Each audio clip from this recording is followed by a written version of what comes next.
It is the talk of Wall Street at this hour. The billionaire mentor of Treasury Secretary Scott Bessent is slamming his powerful protege. Investor Stan Druckenmiller coming out swinging against Bessent's plan, which was announced last week. The plan was to double the amount of purchases of longer-dated government bonds in an effort to prop up bond prices and bring down soaring yields. With the plan to start to September 9th, Druckenmiller, who hired and mentored Bessent in his early years as a hedge fund trader, outlined his disappointment in a Wall Street Journal op-ed today. And in it, he said in the op-ed, the market's verdict was swift and correct. This was not a liquidity management. It was price management. And a mistake far larger than $4 billion suggests, because Bessent doubled the size of the purchases, or will, starting September 9th from $2 billion to $4 billion. Well, what is the danger here? What is the mistake? Joining me now, live in studio, Allianz Chief Economic Advisor and former PIMCO CEO, Mohamed El-Erian. Mohamed, let's get this out front. This was written by AI. Stanley Druckenmiller has now admitted that, correct? He has. He said it's like using a calculator. And I suspect he gave whatever AI engine he used all his ideas. Talk about this, talk about this, talk about this, talk about this, and it produced this article. Well, the article was called "Let the Bond Market Speak," and I went through it. I thought it was very well written. Thank you, Claude, or whoever he used. But that said, do you agree with Stan Druckenmiller that, and he says, rising interest rates are a signal of trouble ahead? Artificially suppressing them, which is what he accuses Bessent of doing, heightens the danger. So I and many others agree with most of what is in that article. We agree that this sort of intervention is only justified when there's a market malfunction or there's some systemic risk. Neither of these things were there. So it is an intervention for another reason. Stan says it's to do with the level of yields, to try to lower yields. Mm-hmm. Second, when you artificially repress yields, this is the most important market in the world. Bad things can happen. Such as? Well, you encourage people to take too much risk. You discourage people like the government from taking action on its deficit. We learned the mistake of QE, which was there for too long. Let's not repeat the same mistake. And then finally, And you know, Scott Bessent really got a lot of people's respect and admiration for how he was as Treasury Secretary. This one is a slip. Why? Because how do you get out of it now?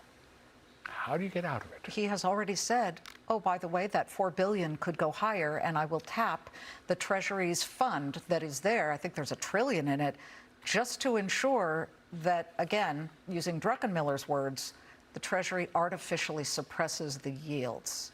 And that's why the narrative is problematic. He started out by saying this is Operation Twist, Treasury Twist.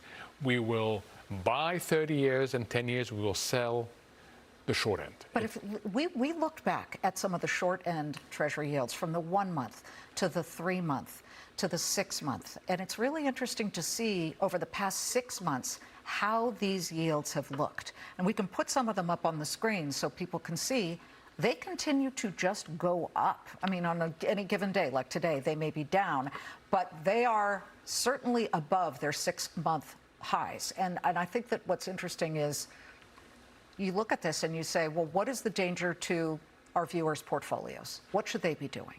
So the danger to the portfolio is that people no longer believe what's coming out of Washington. People complain about Fed credibility. I don't have this issue, but people complain about Fed credibility. You don't want to hear people complaining about Treasury credibility. That is what's at play here. Well, let's bring in the Fed. Kevin Warsh, the new Fed chairman, is expected to give a big speech, much awaited, this Friday at Jackson Hole, the symposium for central bankers. It happens every year. What must he say, and what do you think he's going to say about how yields have been moving? Again, he is the Federal Reserve. He looks at, employment, and he looks at price control, price stability. What will he make of this? So whether it's justified or not, I don't think it is justified, but whether it's justified or not, he has to address the criticism that you hear a lot, that we don't know what his reaction function is. I don't think that's justified. I've read his speeches, I've read his testimonies. It is crystal clear to me what his reaction function is. He will have to address this, and what will he say? He's committed to 2% inflation. Interest rates are the main instruments for getting there.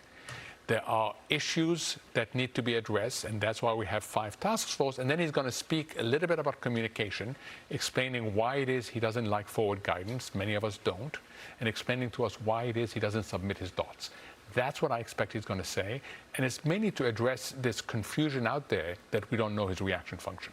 Well, how much does all of the spending and the borrowing in the AI sector, every day we wake up and this company is borrowing $100 million or $100 billion in some, it's just insane, the numbers that are being thrown around. Much of it is in debt so that they can then purchase or get involved in other deals in the AI space. How much is that affecting what happens with treasuries?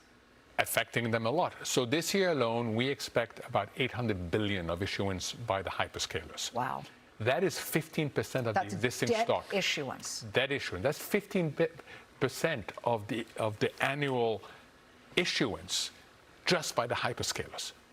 And in addition, we're running a deficit of 6% of GDP. In addition, we're refinancing debt at a higher cost. Look at our interest bill, up 15% relative to a year ago. So all these demands on the bond markets are increasing. Meanwhile, the people who supply the money to buy these things are stepping back. China has stepped back. The Gulf countries have no choice but to step back because they're spending more domestically. And Japan could even be a seller when it intervenes in the markets. And they are the biggest holder of U.S. Treasuries. They are. So we have a lot more demand for bond financing and less financing. And that's why Stan is right, says let the market speak. It is not the end of the world if yields go up.